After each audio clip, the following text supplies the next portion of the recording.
make a motion, we approve the regular meeting minutes of July 10th, 2019 as presented. And support? Support. Commissioner Boynton. Any changes or corrections on the minutes? All in favor of the motion, please say aye. Aye. Any opposed? And the minutes from July 10th are approved.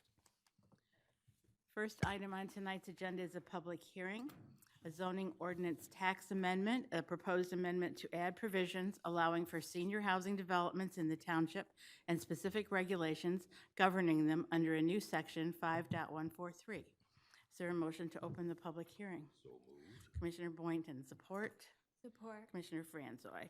All in favor say aye. Aye. And the public hearing is now open. We'll have a presentation by our interim director, Ms. Krishnan, and we'll see if there are any comments from the public. If you'd like to speak to this agenda item, if you come to the podium, tell us your name and address, and if you keep your comments specific to this agenda item, there'll be a chance to speak on other agenda items later on in the meeting. We'll start first with a presentation. Director Krishnan. Thank you, Madam Chairman. In response to the Planning Commission and the community's feedback, we had presented a draft ordinance for senior housing within the community at your last meeting. The ordinance was titled Elderly Housing based upon a term that was already used in the zoning ordinance. But based upon feedback we received from the Planning Commission, a revised version is presented before you tonight, which corrects the term elderly to senior. And that change is proposed across the existing ordinances. Wherever it's used in the ordinance will be changed to senior to consistently reflect it. The draft ordinance before you tonight has got specific requirements. Senior housing will be permitted in the multiple family district, the RMH, mobile home park district, C, C1, C2, and the MU zoning districts. The original discussions discussed the possibility of putting it in the industrial district. However, that was something that in hindsight we realized would not be advisable in the township because most of the M1 zoned parcels are next to highly industrialized areas, and that's not where we want to put our seniors. So the zoning districts in which this use would currently be allowed or proposed to be allowed is all located in areas that have good viability and good connectivity to the other parts of the township. The ordinance before you tonight proposes certain requirements such that such developments need to have access from a county's major thoroughfare roadway. It has to be on a major street, not on a secondary street. There are minimum required setbacks, a requirement that 25% of the site must be maintained as landscaped open space. So there has to be green space on the site and enough room for seniors to have active and passive recreational amenities in those areas. There are specific standards with regard to building architecture. A copy of a revised draft was presented before you tonight. After the Planning Commission packet was distributed, I had an opportunity to revisit the exterior architectural materials that were proposed in this district. That was the last thing I discussed with Director Akers before he left. And we had some question about the percentage of EFIS that was being allowed. The original draft that was presented to you was based on what other communities were generally proposing for it.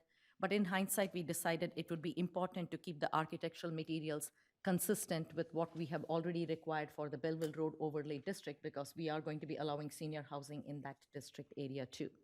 So based upon that, the draft that is proposed before you corrects EFIS from 25% to 10%, and it says that EFIS shall be used only as an accent material. It is not to be used as a principal building material because EFIS is not very durable when it's used in mass scales. It can be used as an accent, and that's what we shall restrict it to. We also added clarification that vinyl siding and non-durable building materials are acceptable only as accent materials, not as the main thing that you would use on a building. As in the case of the BROD overlay, unless it's approved by the Planning Commission, materials such as plain concrete block, both painted and unpainted, plywood and T111 aluminum siding and similar materials shall be prohibited. These are not high quality materials and they do not wear well over a period of time. So we have decided adding that requirement will ensure that the developments that are built for seniors maintain a consistently high quality of architecture that we are requiring of all other buildings within the township. So the revised draft presented before you corrects only the architectural materials. The parking required for these developments, the landscaping, the signage, all shall be consistent with what we already have in our zoning ordinance. So the action before the board tonight is to receive any public comment and feedback, and then make a recommendation to the Board of Trustees to adopt the senior housing ordinance amendment as presented, and also the revisions to the other sections of the ordinance that need to be done to be consistent. That is outlined in our letter dated July 18th of 2019. I would be happy to answer any questions. Great, thank you so much. Let's see if there's any public comment. Anyone in the audience to speak to this agenda item?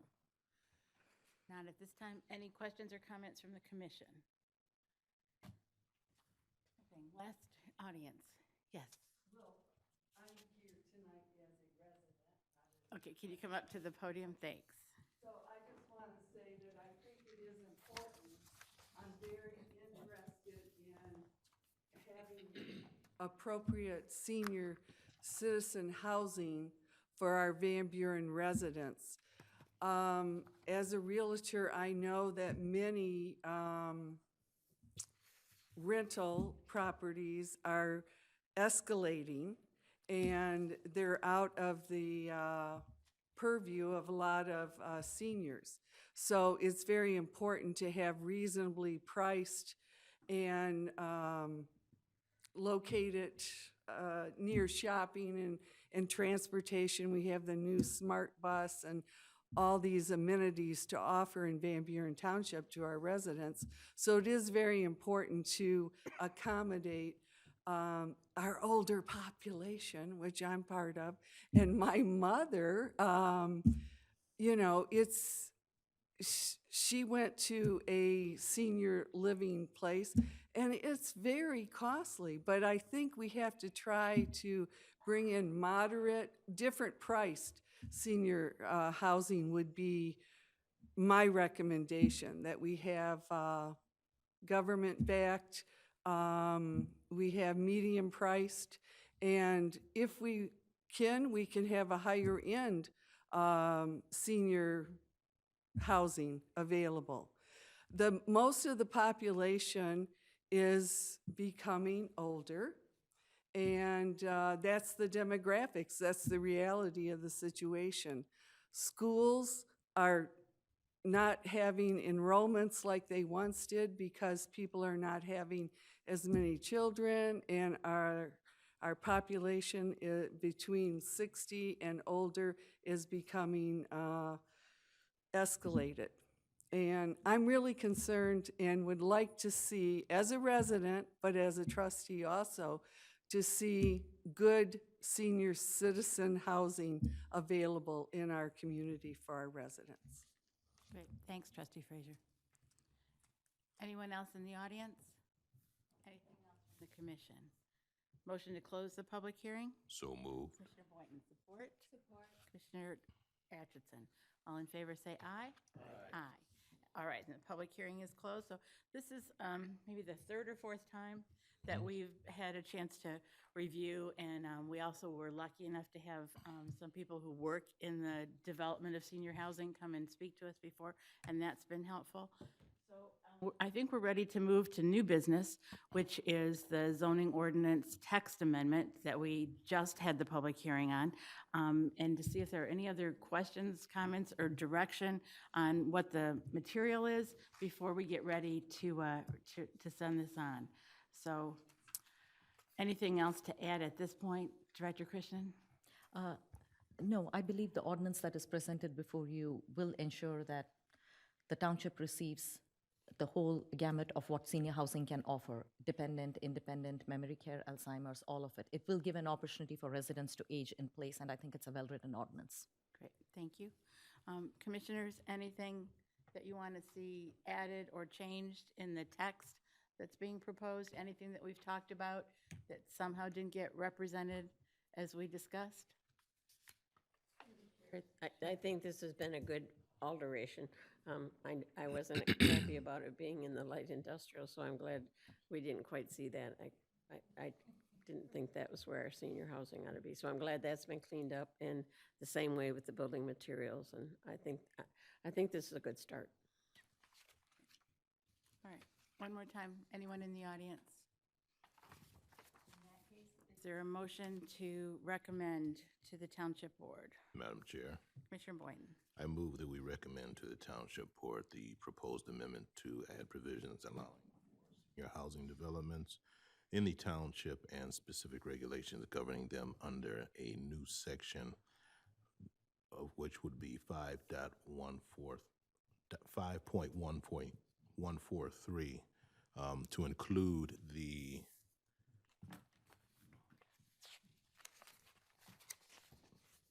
adjustments of the newest version submitted by McKenna, along with the letter dated July 18th of 2019. Great. Is there support? Support. Take support from Commissioner Francois. And this is a roll call vote, please. Ms. Harmon? Medina Atchison? Yes. Sherry Budd? Yes. Brian Kelly? Yes. Donald Boynton? Yes. Jeff Jar? Yes. Joan Franzoy? Yes. Carol Thompson? Yes. All right, so we'll look forward to having that go forward and hopefully get placed in our ordinances, and the developers will come. We have already heard from a couple who are interested, who have met with us, so hopefully it'll be soon. Thank you. Item number 2 under new business tonight is discussion on lakefront lot setbacks. This is to discuss potential zoning text amendment with regard to setbacks for single-family dwellings on non-conforming lots with lake frontage. We've had this before us before, and then we made some suggestions and some research was done. So Director Krishnan, you want to tell us where we're at on this? Thank you, Madam Chairman. A couple of Planning Commission meetings ago, Director Akers and Grace had presented an analysis of lakefront lots. The analysis was a result of the Board of Zoning Appeals receiving a couple of requests for variances. Some of our lakefront lots are really small. They have a non-conforming width. So our zoning ordinance requires that the minimum width of a residential dwelling has to be 24 feet. Now, the required side yard setbacks is 25 feet. When you talk about 50-foot lots, in many cases, by the time you have the setbacks, it doesn't leave enough room for a viable building envelope.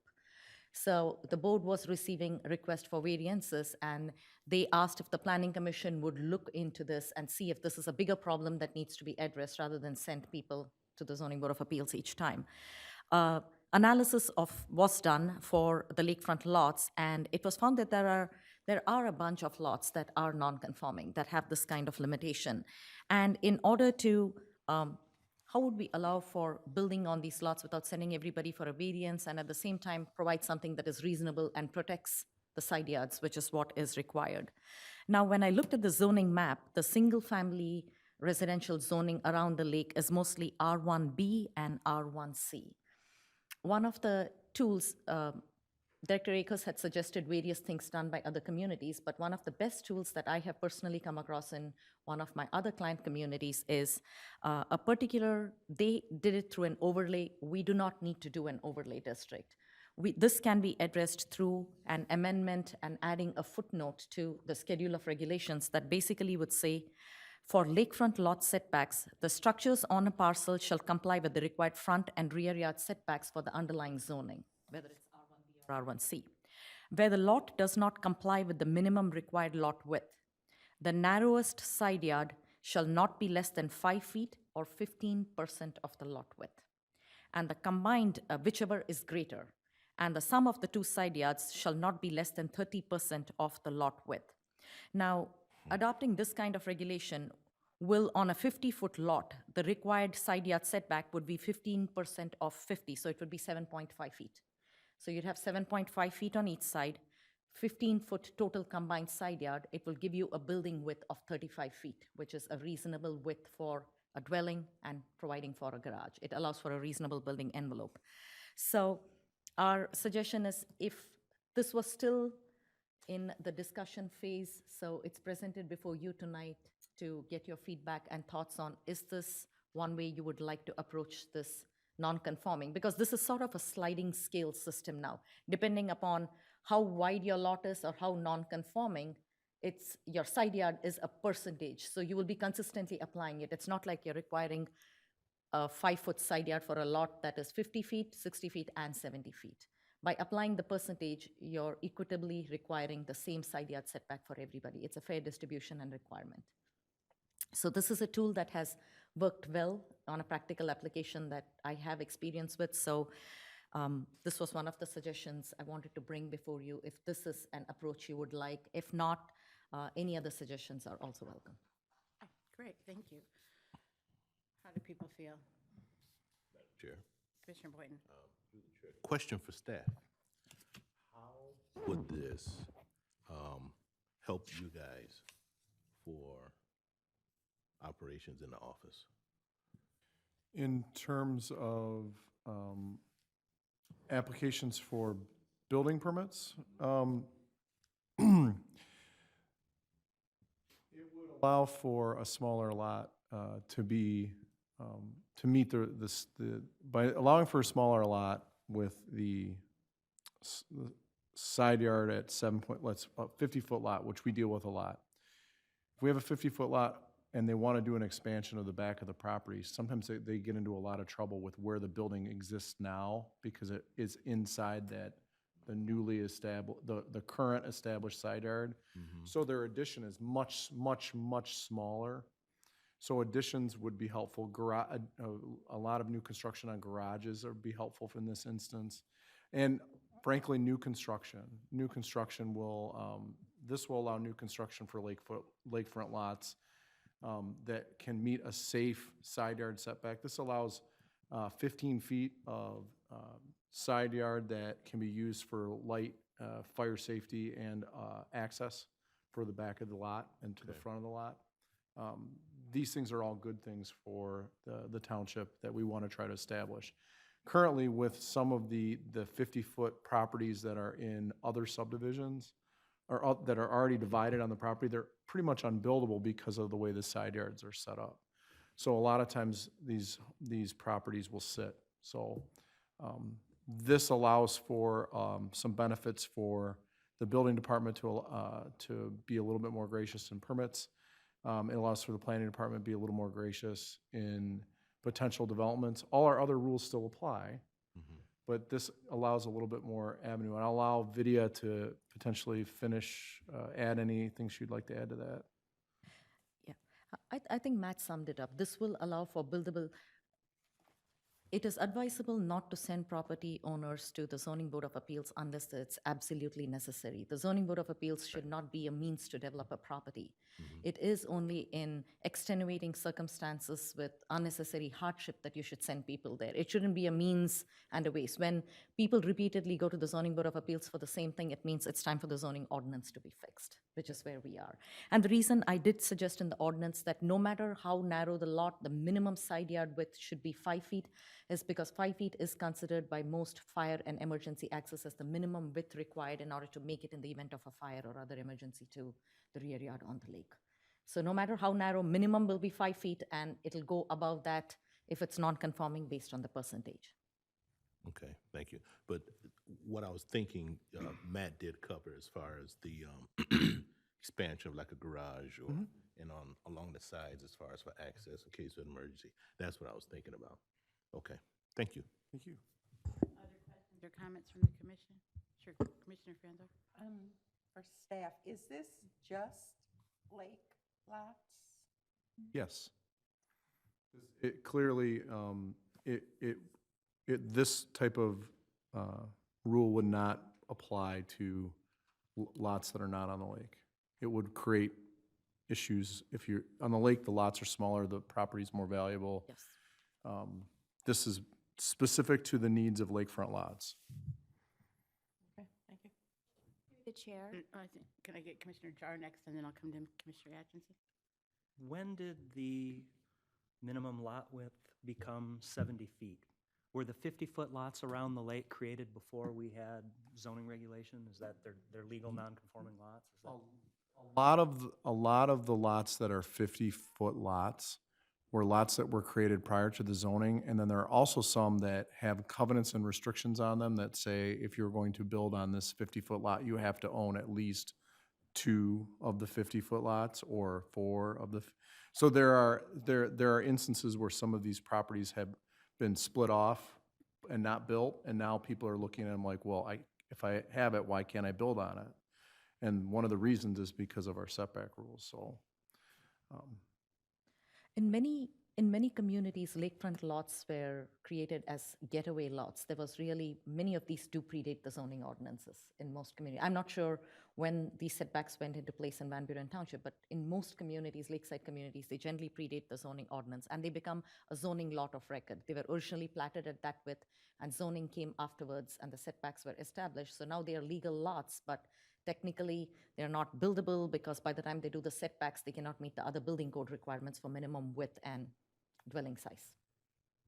How is the width of a lot measured for those of us who maybe don't know exactly how that works? Like I'm thinking, Matt, in a condition where it's a keystone-shaped lot instead of a rectilinear lot, shaped like that, how do they measure the width? Sure.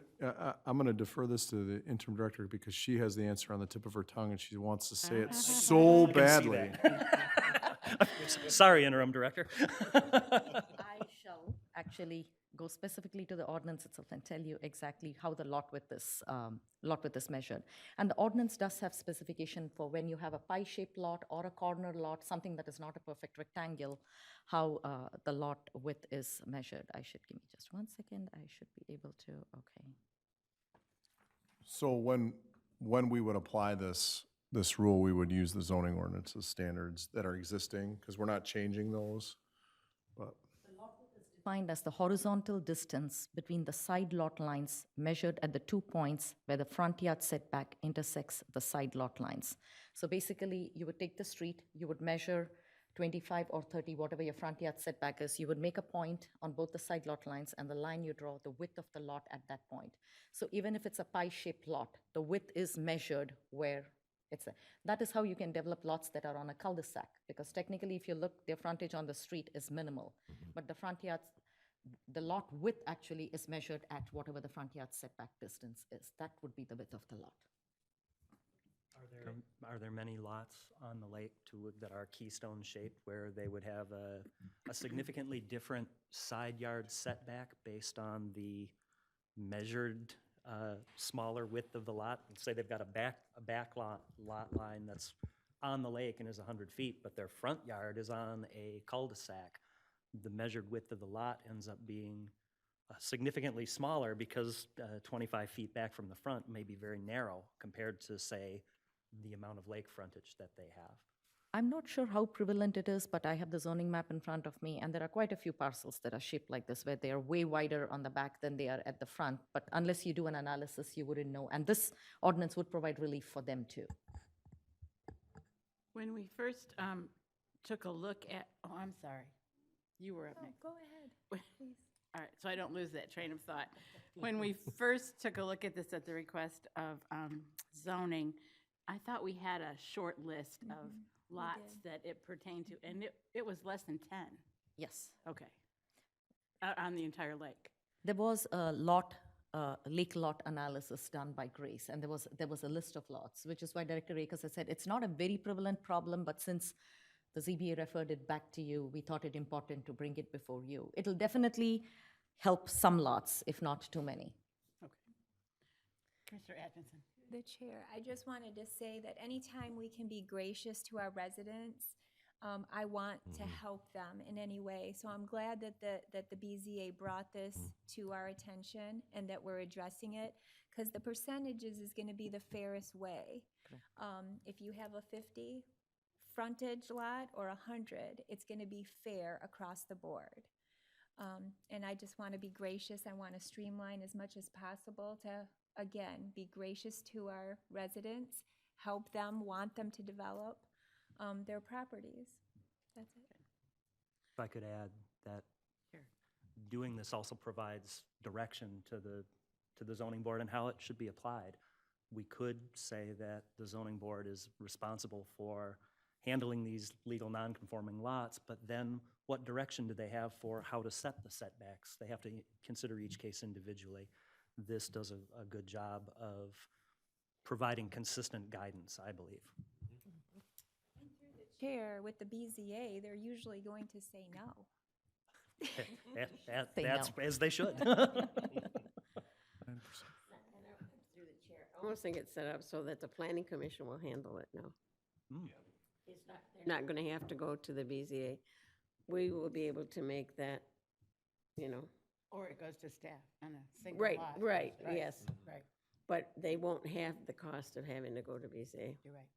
You won't have requests of somebody saying, you know, my neighbor has got a garage, I didn't get a chance of a garage because my lot is 5 foot narrower or something. We'll just tell them the ordinance is applied fairly. And that also prevents more people from wanting to approach the BZA and taking their chance, because the BZA knows that an ordinance is adopted to be fair to everybody. So you really have no justification for unnecessary hardship here. All right, it sounds like we have consensus. Anyone in the audience on this agenda item?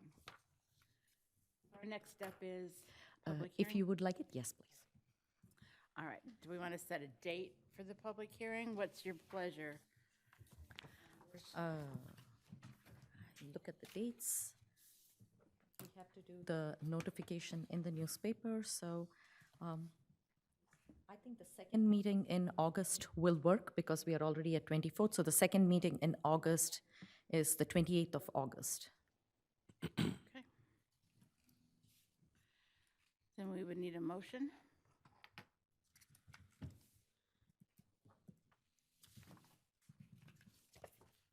Commissioner Kelly, are you Madam making a Chair, motion? I'd move that we add this agenda item and set it for a public hearing on second meeting in August. Excellent, support? Support. Engineer Atchison, support. Any discussion? All in favor, say aye. Aye. All right, we'll look forward to seeing it back here at the end of August. We are to general discussion in tonight's meeting. Anything, directors? Through Director Best. I believe the River of Life Church has officially withdrawn their application. Yes. So after the meeting we had and Planning Commission, that the last one where the River of Life Church was presenting for preliminary site plan approval, they contacted our office and informed us that they were no longer pursuing the addition at the River of Life Church.